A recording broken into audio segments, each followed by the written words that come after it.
Clasificación F, formativa.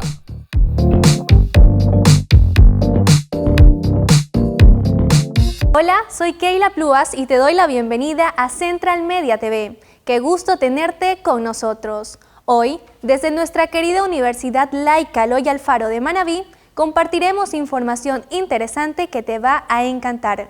Recuerda que puedes vernos cada sábado por Manavisión Canal 9, DirecTV Canal 194 y en nuestras redes sociales como Central Media TV. Comencemos.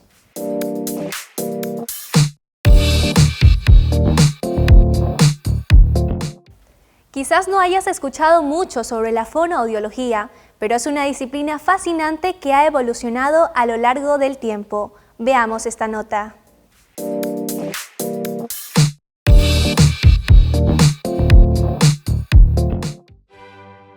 La fonoaudiología como carrera profesional se comenzó a desarrollar en el siglo XX.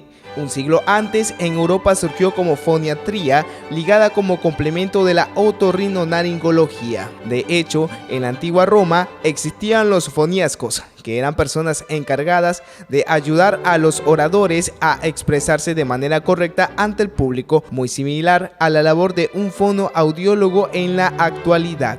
Por otra parte, desde hace siglos, el intento por ayudar a personas con problemas en la parte auditiva y lingüística estuvo ligada a la atención médica, aunque luego fue ampliando más conocimiento, permitiendo el desarrollo de un ámbito en específico. Hoy en día, la fonoaudiología continúa complementando conocimientos conforme al avance de las ciencias, con presencia en hospitales, escuelas, centros terapéuticos, entre otros, por lo que es una profesión que cumple un rol importante mejorando el estilo de vida de las personas. Sixto Lucas, Central Media TV.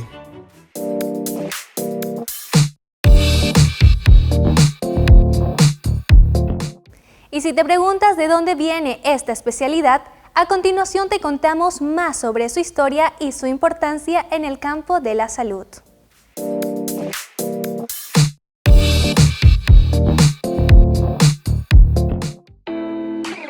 En el campo de la salud, la fonoaudiología es la disciplina que se enfoca en la condición humana y la discapacidad comunicativa.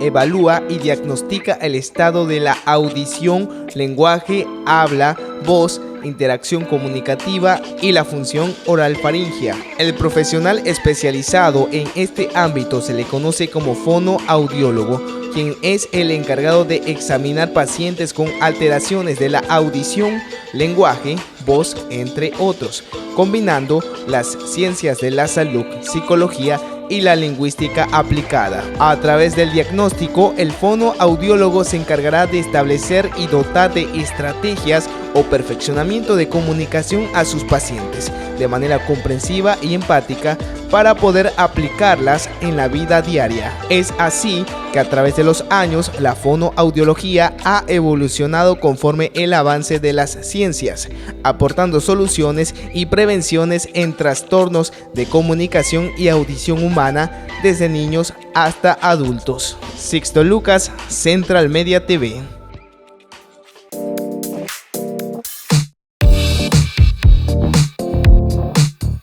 Para profundizar en este tema, nos acompañan dos invitados muy especiales, Katiuska Carranza, fonoaudióloga del Instituto de Neurociencias, y el doctor Juan Pablo Trampus, director de la carrera de Comunicación.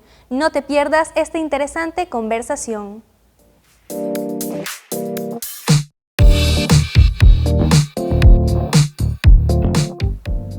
Bienvenidos amigos una vez más a este espacio de diálogo donde seguimos conociendo sobre los servicios y el trabajo que se ejecuta en el Instituto de Neurociencias de la Universidad Laica Eloy Alfaro de Manabí. Sí, tenemos información muy valiosa y varios consejos que podrán servirle a usted en su hogar.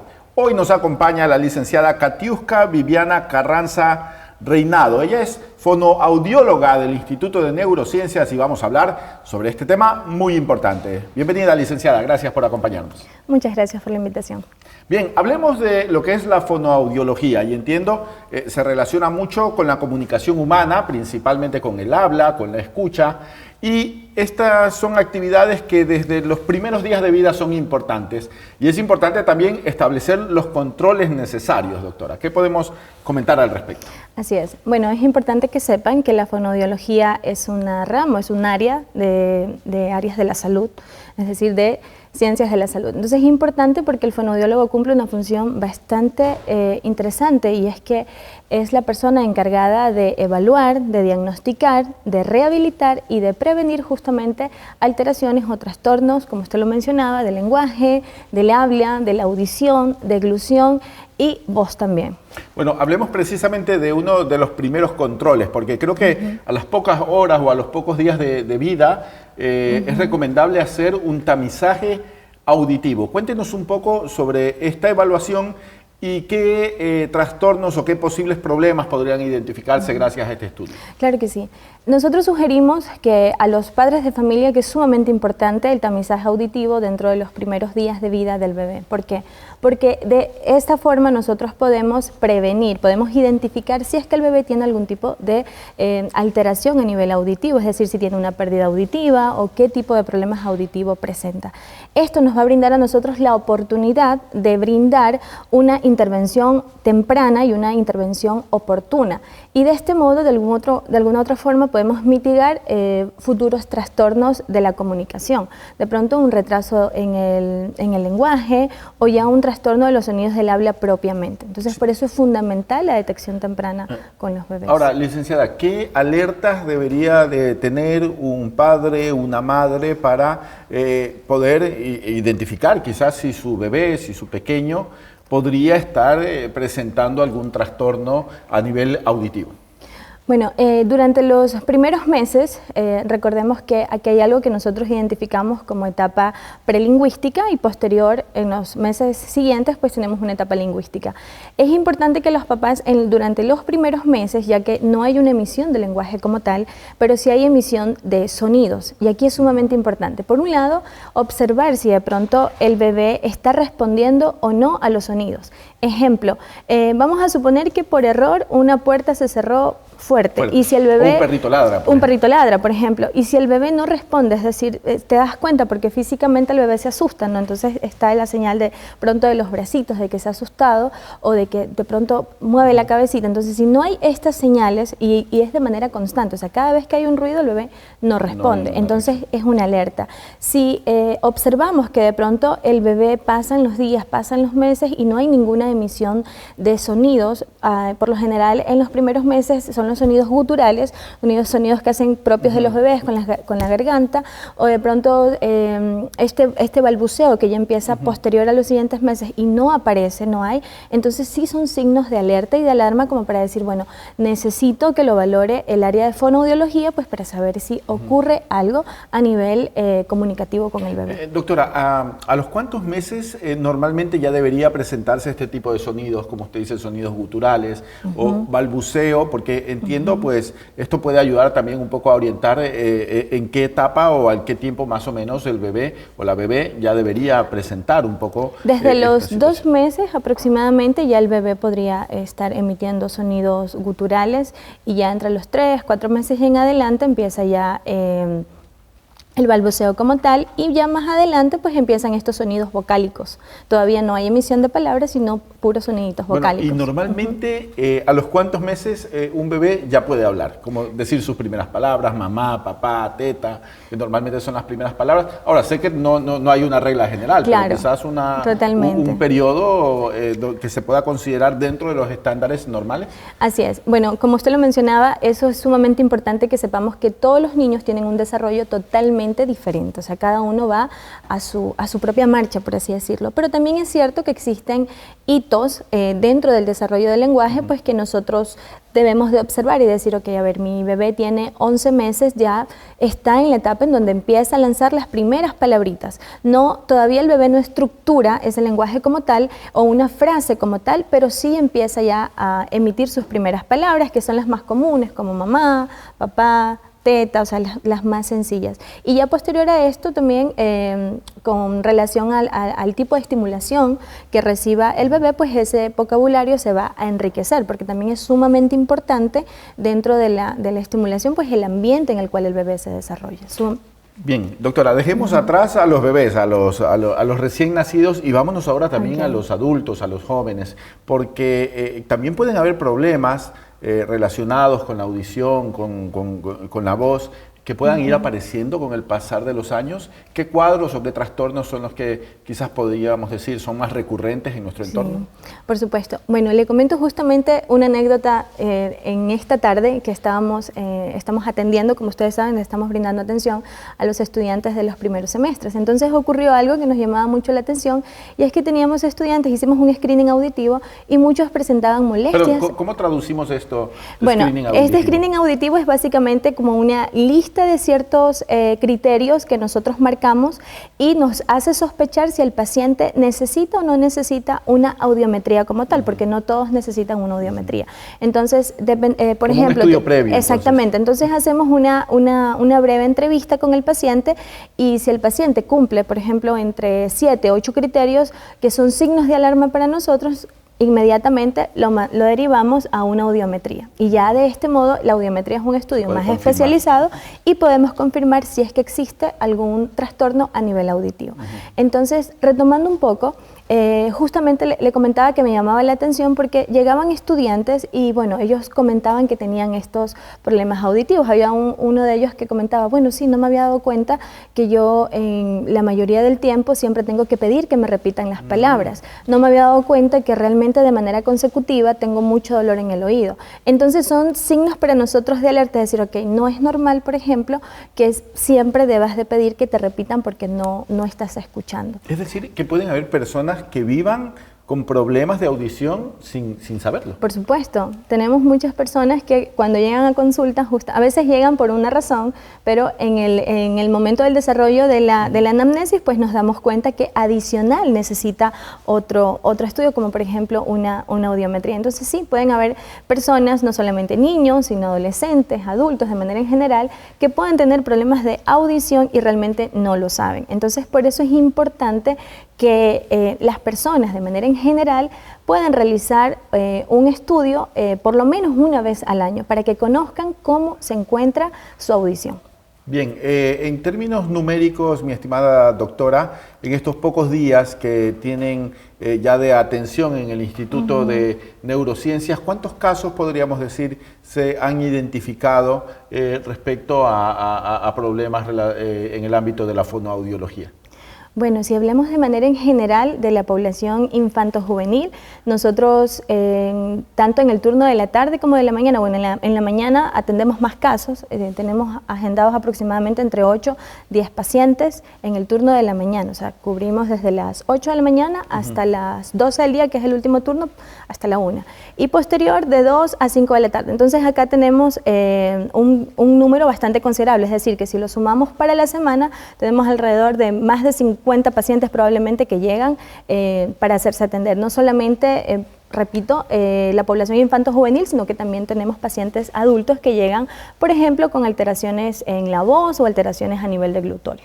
Bien, ahora, ¿qué cuidados debería tener ya un adulto, una persona mayor, para de alguna forma prevenir el desarrollar algún tipo de afectación? ¿Se pueden tomar algunas precauciones? ¿Se puede tener algún cuidado para evitar este tipo de situaciones, doctora?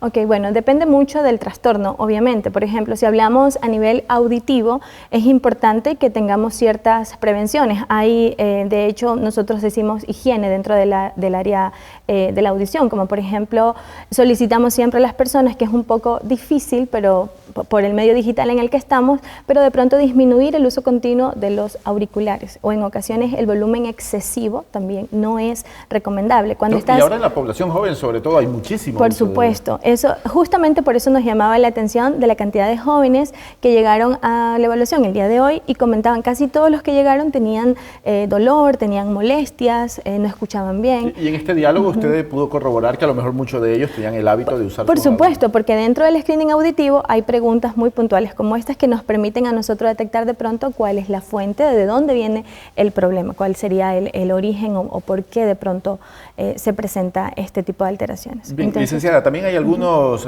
mitos o algunas, llamémoslo así, leyendas urbanas sobre el uso también de los hisopos. A veces es recomendable, ¿cuándo no es recomendable? ¿Qué podemos decir sobre eso? ¿Puede generar también alguna afectación a la audición? Sí, por supuesto. Bueno, les comento que referente a lo que es la limpieza del oído, aquí hay mucha información que en ocasiones es correcta y otra que no es tan correcta. Entonces, por ejemplo, tenemos pacientes que a veces acuden a consulta porque han usado... ¿Hisopos? Por ejemplo, puede ser hisopos, puede ser la punta de la llave, la punta del lápiz, o sea, las personas utilizan el recurso que de pronto en ese momento... tienen a la mano. Exactamente, o sea, entonces como que tuve molestia, tengo comezón, bueno, lo que tengo a la mano lo utilizo, y no es correcto. Por ejemplo, nosotros sugerimos que hay utensilios especiales para que puedan realizar la limpieza y no tengan ningún tipo de afectación. Por ejemplo, tengo pacientes también que a veces introducen como papelitos en triángulo para limpiarse, entonces no es correcto porque de pronto se puede quedar y esto puede causar algún tipo de infección. O por ejemplo, si utilizas algún tipo de objeto como la punta de la llave o la punta de un lápiz, podrías dañar la membrana timpánica. Entonces, y generar entonces puedes generar una pero en pérdida definitiva, auditiva. ¿los hisopos son o no un riesgo para...?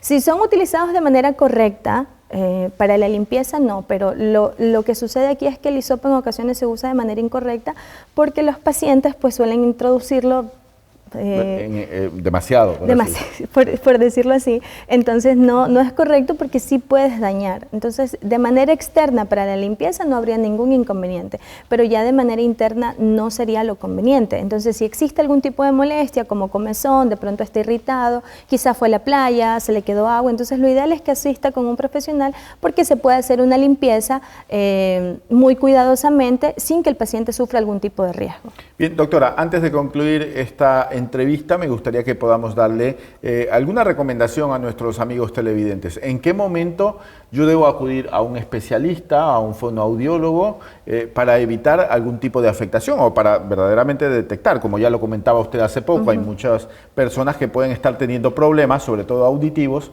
y no lo sepan. ¿En qué momento deberían de acudir de un especialista? Así es. Bueno, es importante que sepan que el área de fonoaudiología realmente es bastante amplia. Entonces tendríamos que identificar, por ejemplo, si es un paciente infantil, como lo mencionábamos en un inicio, si presenta estas características o estos signos de alerta de que es un bebé, no hay emisión de sonido, no responde a sonidos, es importante que asista a una consulta. Si estamos hablando de un niño más grande, ¿a qué me refiero? Por ejemplo, un niño de 2, 3 años cuando ya debería de estar emitiendo palabras y usted se da cuenta que no hay emisión de palabras, entonces también debe de asistir a un fonoaudiólogo. Si de pronto está dentro ya del contexto educativo y te das cuenta que este niño tiene dificultades porque no se puede comunicar con la maestra, no se puede comunicar en su entorno social, con sus pares, es importante que acudas a un fonoaudiólogo. Nosotros también tratamos alteraciones de la voz, porque si bien es cierto, por ejemplo, los maestros, en este caso ustedes que están en el ámbito de la comunicación, hacen un uso excesivo de la voz. Entonces acá también se presentan alteraciones dentro de la voz y si usted presenta, por ejemplo, mientras está hablando, usted puede identificar que el tono de su voz baja constantemente o te quedas sin voz o cuando amaneces sin voz o hay dolor de manera constante, debes visitar a un fonoaudiólogo. Y, por ejemplo, si hablamos ya de pacientes adultos, probablemente si es que tiene por ejemplo, ha sufrido algún tipo de accidente cerebrovascular, algún traumatismo cráneoencefálico o el envejecimiento propio del adulto, pues también es importante que acudas con un fonoaudiólogo para poder mantener esas habilidades comunicativas o rehabilitar esas habilidades comunicativas que se han perdido. Muchísimas gracias. Ha estado con nosotros la licenciada Katiuska Viviana Carranza, es fonoaudióloga del Instituto de Neurociencias de la Universidad Laica Eloy Alfaro de Manabí. Así que ya lo saben, amigos, hay que estar pendiente a estas alertas porque podemos estar teniendo algún problema de la audición sobre todo y no saberlo. Y principalmente a quienes les gusta mucho utilizar los audífonos, pues hay que hacerlo de manera limitada y no a un volumen excesivo, ¿verdad? Por supuesto. Entonces nos despedimos por un breve instante, amigos, vamos a una breve pausa informativa y enseguida regresamos con más información relevante.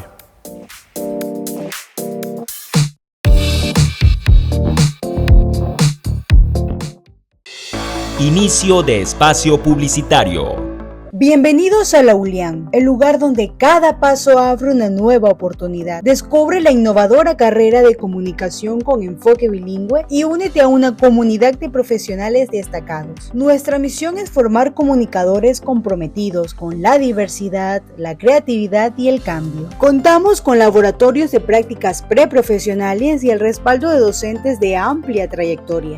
La experimentación de aprendizajes de nuestros alumnos nos ha catapultado en un sitial muy importante, ya que con la práctica que tienen en los laboratorios tanto de Central Media TV como en ULIAN Radio, eso ha permitido que la calidad y producción sea mucho más importante y que podamos hacer productos de calidad desde nuestra carrera hacia la sociedad.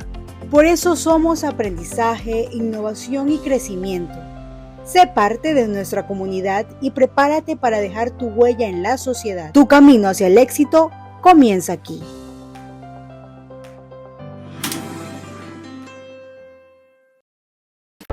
Fin de espacio publicitario.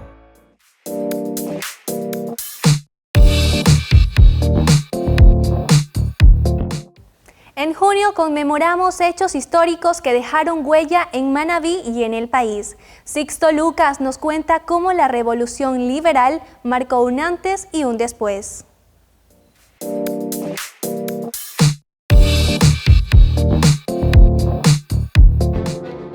El estallido de la Revolución Liberal comenzó el 5 de junio de 1895, cuando el gobierno de ese entonces fue desconocido por parte de varias autoridades de Guayaquil, provocando un enfrentamiento entre liberales y conservadores. A partir de allí, quien lideró este proceso de transformación en nuestro país fue el general Eloy Alfaro, nativo del cantón Montecristi, provincia de Manabí, mismo que en años anteriores tuvo participación en varios enfrentamientos en contra de gobiernos oligárquicos y conservadores.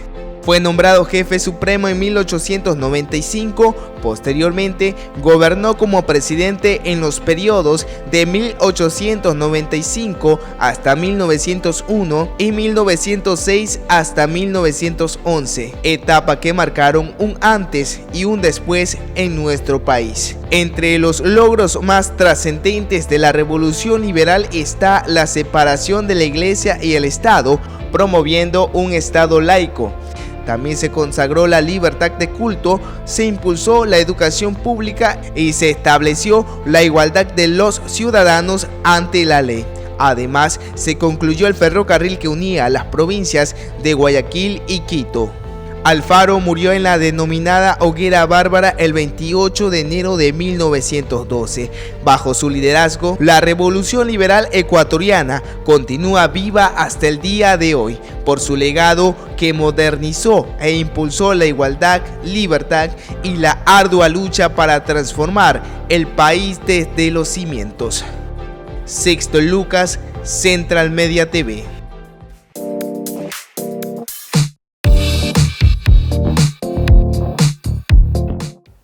Seguimos con una actividad que inspiró a nuestros futuros comunicadores. Entre likes y estrategias, fue una charla que motivó a estudiantes a seguir sus sueños. Betty Cantos nos trae el informe completo.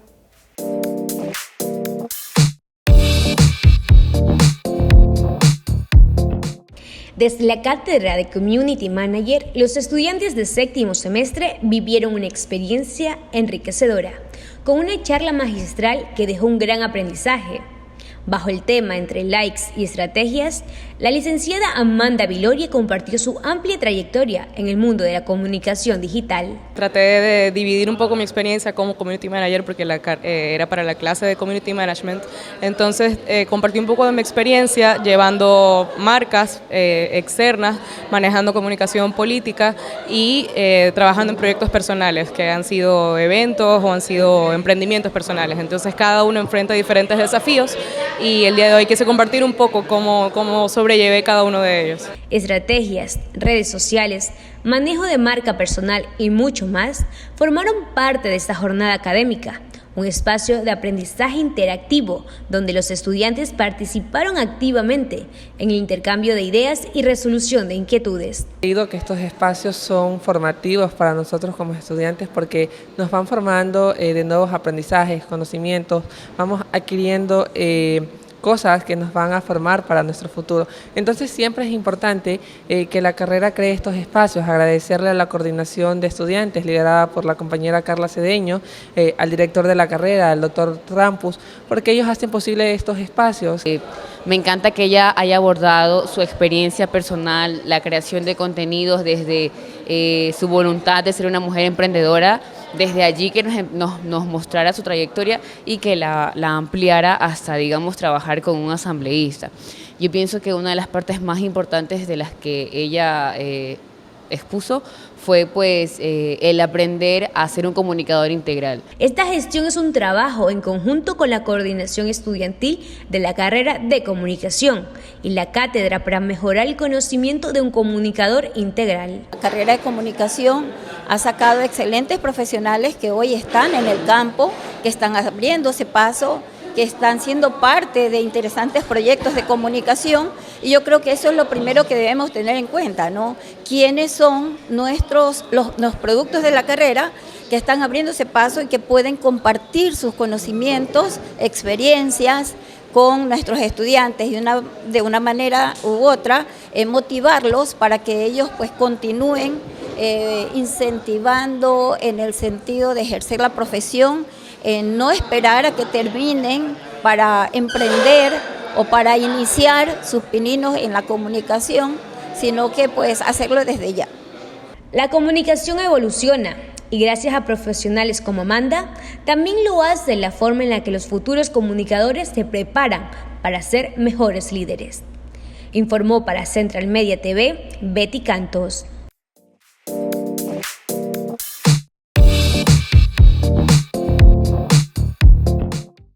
Y ahora viajamos al ámbito internacional. Un hecho histórico paralizó a dos países, el mayor apagón en la historia reciente de la península ibérica. Veamos.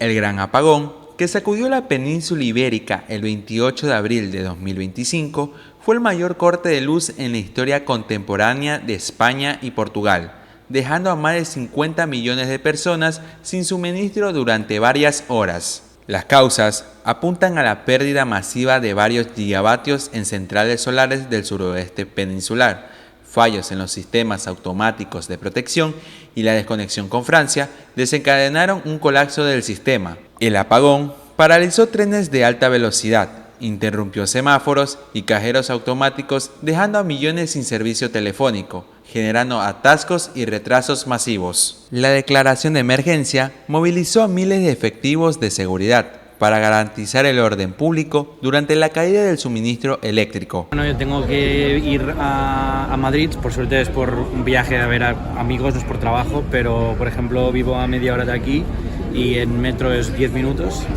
Ya he visto que no había cobertura, he tenido que venir andando, he llegado y desde que he llegado está todo cerrado.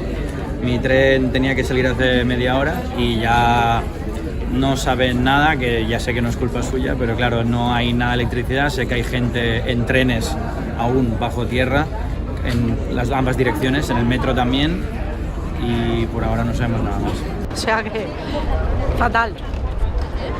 Intentando que mi marido entre aquí para poder llegar a casa, pero ni he podido llegar a trabajar, ni he podido nada. O sea, que es lo que hay. Es que vamos a perder el avión y no sé dónde vamos a pasar la noche. No te puedo decir otra cosa. No entiendo nada, no entiendo nada. No, es que no sé a quién dirigirme. Mi hija en Barcelona dando a luz, que vamos por eso. Vamos a perder el enlace. Bueno, ¿qué enlace? ¿Qué enlace? Esto es una broma, lo del enlace. En Ecuador, la crisis eléctrica de 2024 tuvo raíces distintas, pero lecciones paralelas.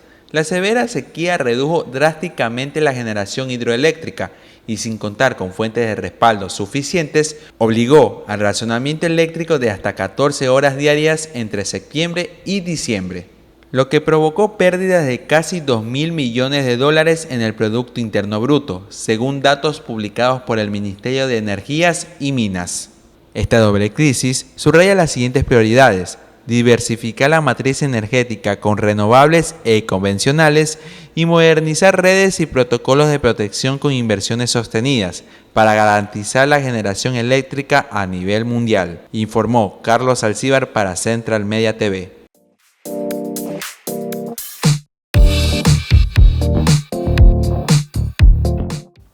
Y así cerramos esta edición de Central Media TV. Gracias por acompañarnos. Nos vemos en una próxima entrega, siempre con compromiso y pasión. Recuerda que puedes revivir nuestros programas en nuestras plataformas digitales y seguirnos cada sábado por Manavisión, DirecTV y en redes sociales. Hasta la próxima.